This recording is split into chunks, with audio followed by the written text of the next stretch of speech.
How in the world is the format shaping up so far?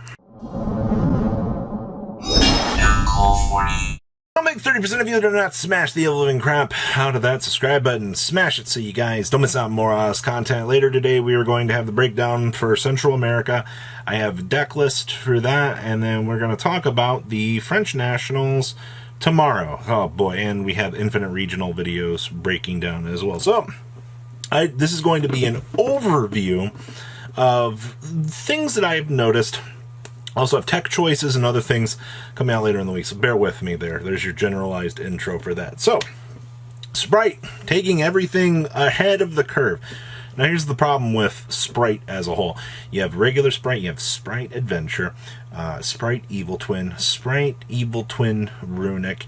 You see the problem with this? Sprite has so many variations of itself right now that everybody's tossing them all into the Sprite category. Perfectly understandable at this point in time. So that's interesting. Kashtira has been doing some interesting little things. Now, in terms of interesting things, we have seen a Kashtira Super Heavy Samurai deck. We've also seen Kashtira with, what was it, Vanquish out of, I believe it was Central America that we saw that. Both of those came out of SA. And then, obviously, like, the Vanquish has already been taking in, you know, the one Rise Heart as well. That way you can, you know, Fenrir toggle for it. But, I mean, like, that's just a small package already built into the Vanquish Soul deck. But I'm talking about, like, these decks are expanding out these engines where they're playing, you know, Unicorns and, you know, Theosis, Racelaw, the additional package pieces to make it, you know, extend itself on out. So it's still Vanquish Soul at that stage, right? Or is it just Kashtira Vanquish Soul? The problem is you're kind of doing what we're seeing back with, like, Orcus, Sky Striker, and, like, some of these other hybrid formats out here, where you're starting to see the lines start to blur. Like, we were already seeing Super Heavy Samurai, you know, crossing lines at certain points, but more and more people actually, those builds were pretty straightforward. So the fact that, you know, it is still the early stages in the format, but the fact that, like, these lines are blurring, and you're seeing, you know, hey, you know, maybe we can splash a little bit more of I guess the splash package into the decks and get those results is very interesting to me. So yeah, the lines are blurring between the engines, and it is interesting. It really is. Like, I didn't think that we would see, you know, the multitude of the engines, or like this format deviate into the point that, you know, we're just kind of back at the days of engine format. I thought Yu-Gi-Oh! Was trying to patch a lot of the engine problems that, you know, we had. Where, you know, obviously, like, the Super Heavy Samurai scales are busted entirely. Like, there's no ifs, ands, or buts about that. Like, those cards are nuts. But, you know, the fact that it's like, okay, well, we got Sprite Evil Twin working together with the Runic package. We already knew, like, that was just a whole level of synergy because we'd seen that develop itself before. But this Kashtira Super Heavy Samurai Vanquish Soul stuff, by the way, that was a deck. All three of those engines were in a deck together. And also, I mean, in fact, I don't know.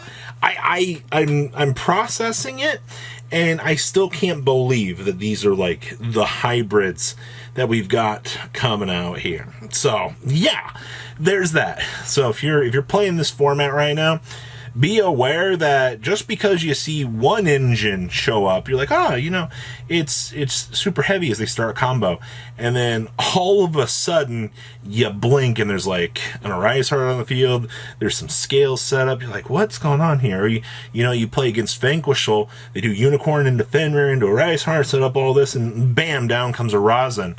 And you're just like, what am I supposed to do about this?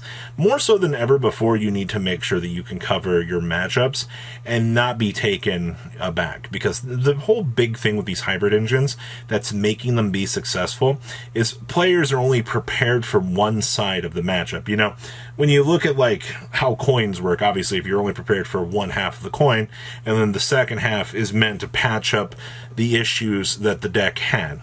Those are called weaknesses. So boy, oh boy. So, what else has surfaced here other than like these monstrosity combo variants of things. Well, Despia is still kind of doing Despia-y things.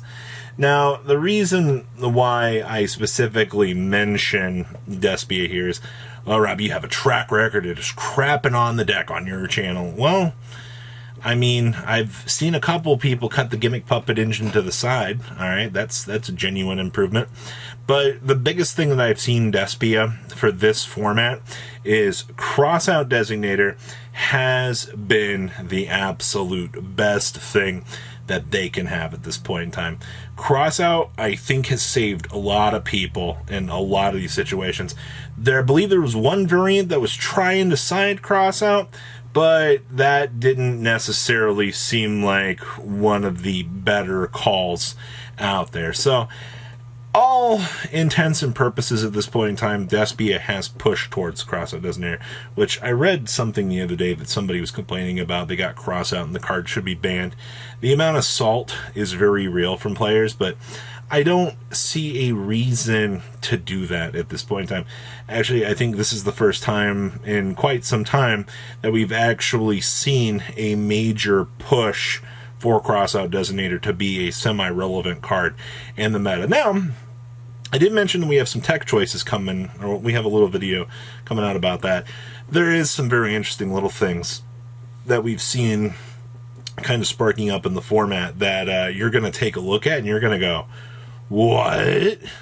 Spiritual Ardor Alway is one of those cards. Rika's been gaining a little bit more momentum with that. I believe we've seen it a little bit before, but it wasn't anything really that stuck out too much in the past.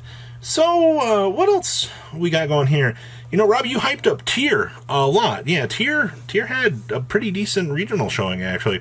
The problem still with Tier is, you know, in the higher level grind competition, it struggles. At a regional level, I think the deck's going to do okay. The other thing is, with how the format is kind of shaping up, where we're seeing a dial back on things like kaijus, and, you know, we're seeing these dial backs and shifts in power, you know, Tier might actually rise back to the occasion.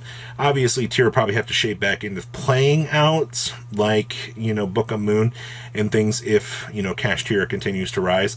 We did see that Cash Tier did win, what, French Nationals? I believe it did win France, so it's got a win underneath its belt. I've already heard a few people being like, you know, we went through all of this change just for this format to go back to Cash Tier being the best deck. I'm quitting Yu-Gi-Oh! This is ridiculous. I can't believe this. You know, I spent all this money for them to limit, you know, Rise Heart. Ugh, I hate this game. Yeah, it was an actual entire post that I read, but, you know, get good. That's all there is to it, you know. Game of Yu-Gi-Oh! Is a constantly evolving creature. I shouldn't need to tell you that. I'm actually just presenting to you, you know, all these finds about all these wicked engines that are, you know, overlapping with each other. Like, I can't even show you, like, the level of madness. Look at my hands. Oh, they're so crazy. That's what this format feels like to me. You know, like, you're gonna come home one day, you're gonna see one of those deck profiles we saw back in the day was, well, like Sky Striker, Orcus, Thunder Dragon, and somebody's gonna be like, well, today I topped a regional playing 60 card Cash Tier, Super Heavy Samurai, Vanquish, Sprite, sure. And you're just gonna look at that pile and you're going to go, is this just a repeat of 2019 with all the different engines? But I mean, diversity's fine. You have so many decks that have been finding success. Morphtronic FTK, which we took a look at. Mikanko's got 2 tops at this stage, which is absolutely beautiful. Purely's holding on somehow. I don't know how they're doing it, but they're still sitting here at the dinner table. Vaundries actually has a decent amount of tops.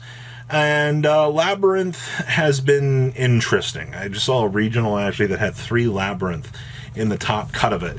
And I'm like, wow, that was nearly half of the Labyrinth representation of the entire week dropping into that regional. But, okay, we'll have to wait and see how that goes. But yeah, that's everything that I've seen so far in terms of the metagame. Is the game looking good? Yeah. No complaints about this format. I have a regional this weekend, so I'm very curious to see what little things I'm going to run into. So please, comment down below, tell me what you guys think. I'll see your beautiful faces back here later in the day, guys. Peace out. patrons. Thank you.